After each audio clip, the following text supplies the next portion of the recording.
과학자들은 20세기 중반부터 파라비오시스라는 실험을 통해 노화와 피의 연관성을 연구했습니다. 결과는 놀라웠는데요. It's a beautiful life. 난 너의 곁에 있을게. 음종이 이거 아닌 거 아닌가요? 아닌 것 같은데요? 네, 벌써 8년 전 드라마이긴 하지만 도깨비 드라마 모르시는 분 없으시죠? 900살 연상의 도깨비 오빠.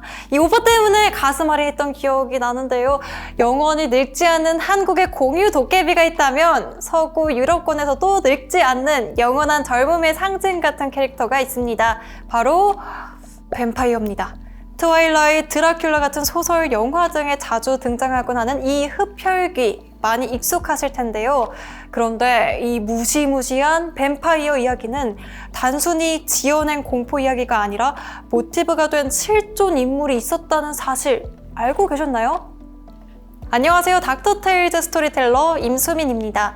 영원한 젊음에 대한 잘못된 집착이 만들어낸 바토리 엘리자베트의 이야기 바로 시작하겠습니다.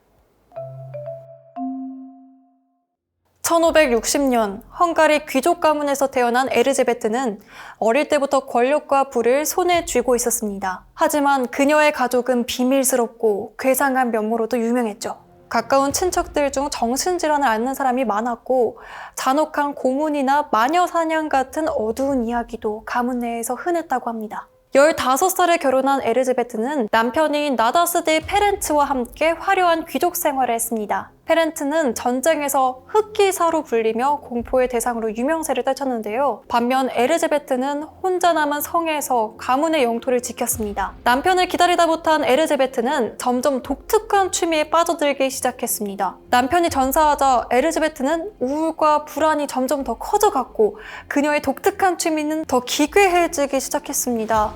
그녀의 취미가 무엇인가 하면 바로 피에 대한 집착이었습니다. 그녀의 집착은 이렇게 시작합니다. 어느 날 한 하녀가 엘리자베트의 머리를 빗다가 실수로 그녀의 손등을 긁어서 피가 났다고 합니다. 그런데 그 피가 엘리자베트의 손등에 스치는 순간 그녀는 환상적인 느낌을 받았죠. 그리고 깨달았습니다. 피가 내 피부를 젊어지게 한다. 그녀는 곧바로 피의 마법에 집착하기 시작했습니다. 이후로 젊음을 유지하기 위해 하녀들의 피를 모아 몸에 바르거나 심지어는 피로 가득한 욕조에서 목욕을 했다라는 소문도 퍼졌습니다. 소문처럼 그녀의 성 안에서 수많은 젊은 소녀들이 사라졌고 대부분은 가난한 농가의 딸들이었습니다. 일자리를 구하러 성으로 들어왔지만 돌아오지 않았죠. 실제로 엘리자베트와 그녀의 하인들은 끔찍한 고문 도구를 사용해서 소녀들을 학대했으며 그들의 피를 채취하는 데 집착했습니다. 피를 얼굴에 바르기도 하고 욕조를 가득 채워서 목욕을 했다는 소문, 그녀의 이야기를 더욱 공포스럽게 만들었습니다. 결국 그녀의 끔찍한 행위는 너무 많은 의문을 불러일으켰고 교회와 지역 주민들의 신고로 헝가리 왕실이 조사에 나섰습니다. 성에 도착한 조사단은 끔찍한 광경을 목격했다고 합니다. 고문당한 흔적이 있는 희생자의 시신들과 피가 흥건한 방, 거기다 산채로 감금된 소녀들. 이 모든 증거가 엘리자베트의 끔찍한 범죄를 증명했죠. 그녀는 살해 혐의로 체포되었고 공판에서는 약 650명의 희생자를 학살했다는 충격적인 증언이 나왔습니다. 엘리자베트는 감옥에 갇히지 않고 그녀의 성 안에 벽을 쌓아서 가두는 형벌을 받았습니다. 작은 창문만 남겨져 음식과 물이 전달되었고 그녀는 그렇게 4년간 외딴 방에서 홀로 지내다 생을 마감했죠. 엘리자베트의 이야기는 시간이 지나면서 전설과 과장이 좀 뒤섞였습니다. 피로 목욕을 했다라는 이야기는 사실이 아니라는 이야기도 있지만 그녀가 잔인한 살인을 저질렀다는 것은 역사적으로도 입증된 사실입니다. 오늘은 이야기를 전하면서도 저도 너무 무섭고 소름 끼쳤는데요. 바토리 엘리자베트의 이야기는 우리가 흡혈귀 전설에서 흔히 떠올리는 젊음을 위해 피를 마신다라는 상상을 자극합니다. 하지만 과연 이것이 단순한 상상에 그치는 것일까요? 과학자들은 20세기 중반부터 파라비오시스라는 실험을 통해 노화와 피의 연관성을 연구했습니다.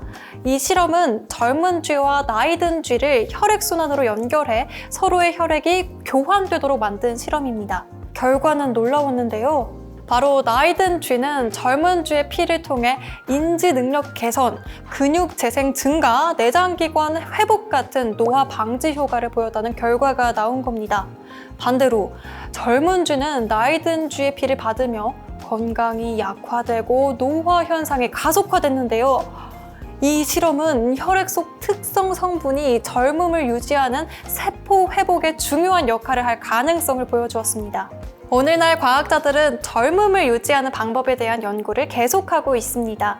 피 속의 특정 성분을 활용해 노화를 늦추는 기술 개발에도 도전하고 있는데요. 흡혈귀 전설은 허구로 남을지언정 피와 젊음의 연결고리를 탐구하는 여정은 끝나지 않았습니다.